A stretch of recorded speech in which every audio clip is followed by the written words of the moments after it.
Hey, Raiders, welcome back to the first December edition of First Chapter Friday. Today or this month, we're going to focus on novels in verse. I like poetry. Sometimes it's overwhelming and it's intimidating when you have to read it and analyze it, and you're like, I don't understand. So what I like about novels in verse is it's all written in poetry, but it still reads like a chapter story, and it reads faster than a chapter story. So we are going to look at today Clap When You Land. It's Elizabeth Acevedo's newest book. She has another novel in verse called The Poet X, and it's super good. And then she has another book called With the Fire on High, which is an actual just a novel, but it's cool because it has recipes in the chapters, kind of like Water for Chocolate, if you've read that book before, but not with the magical realism in it. So we are going to just read the first sort of chapter. It's a dual perspective, so it bounces between two half sisters that one doesn't know she has a half sister, the other one's aware and is very angry about it. So it is a book really that's dealing with grief and secrets. So what's nice about these types of things is if you're going through your own grief and you don't want to talk to people about it, or you don't want to read about it online, sometimes reading a fiction book about a character that's going through the same things that you might be going through is therapeutic in its own right. So give it a shot. Okay, so our first chapter, I don't want to call it a chapter, it's kind of a chapter, is called Camino. I know too much of mud. I know that when a street doesn't have sidewalks and water rises to flood the tile floors of your home, learning mud is learning the language of survival. I know too much of mud. How Tia will snap at you with the dish rag if you track it inside. How you need to raise the bed during hurricane season. How mud will dry and cling stubbornly to a shoe or a wall, to Viralata, the dog, and your exposed foot. I know there's mud that splatters as a motoconcho drives past. Mud that suctions and slurps at the high heels of the working girls I once went to school with. Mud that softens, unravels into a road leading nowhere. And mud got a mind of its own.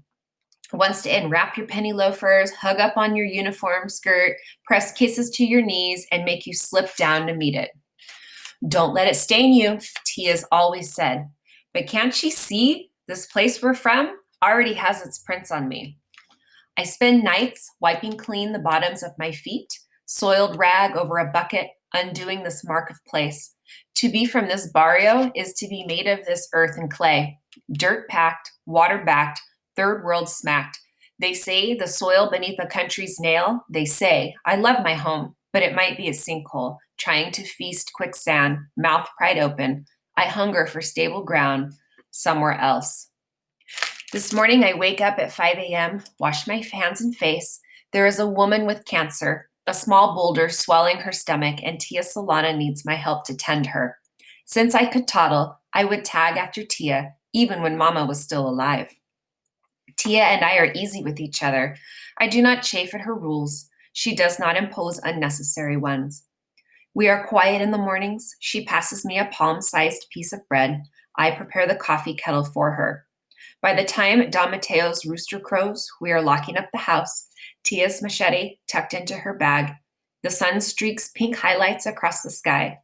Viralata waits outside our gate. He is technically the entire neighborhood's pet, a dog with no name, but the title of Stray. Ever since he was a pup, he slept outside our door, and even if I don't think of him as solely mine, I know he thinks of me as his. I throw him the heel of bread from the loaf, and he runs alongside us to the woman with cancer, whose house door does not have a lock. Tia knocks anyway before walking in. I do not furrow my brow or pinch my lips, the stench of an unwashed body. Tia crooks her head at the woman. She says I have a softer touch than she does. I murmur hello. The woman fusses in response. She's too far gone in her pain to speak. And since she lives alone, we have no one to ask how she's been doing. I rub a hand across her forehead. It is cool, which is a blessing. She settles down with a deep sigh the minute I touch her. I bring the bottle of water Tia passes me up to her lips. She sips with barely their motions. It is said she was once a most beautiful woman. I lift the blanket that Tia wrapped around her the last time we were here and press gentle fingers to her nightgown-covered abdomen. Her stomach is hard to my touch. Tia burns incense in all the corners of the small house, and the woman does not stir. It is easy in a moment like this to want to speak over this woman, to tell Tia there is nothing more we can do, to say out loud the woman is lucky that her lungs still draw breath. But I learned young, you do not speak of the dying as if they are already dead. You do not call bad spirits into the room, and you do not smudge a person's dignity by pretending they are not still alive and right in front of you, and perhaps about to receive a miracle. You do not let your words stunt unknown possibilities. So I do not say that her dying seems inevitable. Instead, I brush her hair behind her ear and lay my hands on her belly, chanting prayers alongside Tia and hoping that when we leave here, Viralata and not death is the only thing that follows. Tia is the single love of my life, the woman I want to one day be, all raised eyebrows and calloused hands, a hairy upper lip stretched over a mouth that has seen death and illness and hurt, but never forgets how to smile or tell a dirty joke. Because of her, I too have known death and illness and life and healing. And I've watched Tia's every move until I could read the Morse code of sweat beads on her forehead.